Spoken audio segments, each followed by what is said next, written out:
Bəli, çünki mən çox tamaşaçı aktyoram. Bəli, bilirəm, amma bu barədə müzakirə açaq indi danışdım. Bu müzakirəni qaçırmaq şovinin haqqıdır.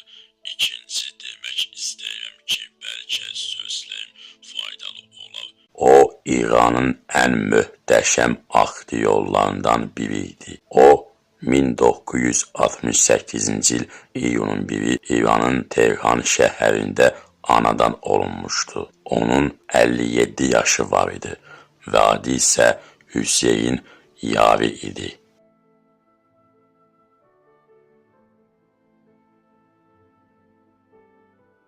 Kinoda Hüseyin Yari həll edici aktyor yox. Saat 19:00-da ASTV kanalında.